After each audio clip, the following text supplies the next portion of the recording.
91 წლის ალექსანდრე პატარაიამ ომის სიძნელეები 18 წლის ასაკში გამოსცადა. ამბობს, რომ ომში თელავის სამხედრო სასწავლებლიდან გადაისროლეს, რომლის დამთავრებაც არ დასცალდა. ზვანია მიეცენ უნდა ჩემდა.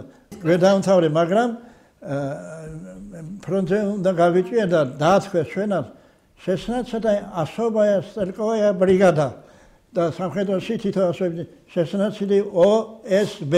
შემდგომში დამსახურებული პედაგოგი იხსენებს, რომ განსაკუთრებით მძიმე მდგომარეობა დაღესტანში იყო, სადაც მოწინააღმდეგე მათზე ფსიქოლოგიურ ზეწოლას ახორციელებდა. იყო პერიოდი, როდესაც მშობლებთან დაკავშირებას წლის განმავლობაში ვერ ახერხებდა. შემოგვესიან, აცხა თოფის რონა ატყდა. აი მთაშიაი, ხო და ერთი იყო ჯიგმაზია, კამანდა ქვიოდა, მეგრელი იყო, წეიქცა იგი. ესე იგი რა იყო თურმე იცი? ქალები უმიჯნებდნენ იმით, დურბინით და ზურცად ატყამდნენ ქალები. სნაიპერები, ხო, სნაიპერები იყო. წერილს ვაგზავნიდი ხანდახან, თუ შორს ვიყავი, დაღესტანში რო ვიყავი, მაშინ, მაგრამ მიიღებდა თუ არა არ ვიცოდი. ომის ვეტერანი განსაკუთრებული ტკივილით შიმშილობის პერიოდს იხსენებს და აცხადებს, რომ ხშირად ისე უჭირდათ, რომ გახრწნილი ცხენის ხორცით იკვებებოდნენ. ღამის მოსვლა კი იმიტომ ეზიზღებოდა, რომ სიზმარში გერმანელებს ხედავდა. ცხენი იყო მკვდარი, ორი თვის მკვდარი იქნებოდა. თქვენთან ბოდიში და გახრწნილი იქნებოდა, მაგრამ იენა ყოფილა მაგარი. იენა ამოვჭერი, ხო და იგი ვჭამე. ერთი გერმანელი აქედან დამიხდება, მეორე იქიდან დამიხდება და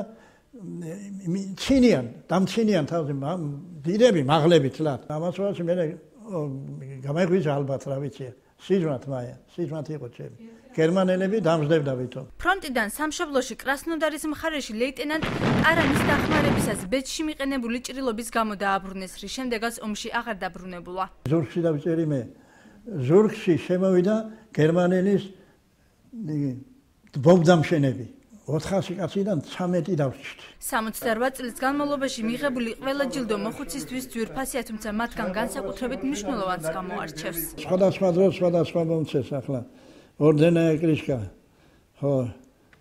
ინვალიდა არა ნაგრადაისა ორდენო ატესტონო ვაინი.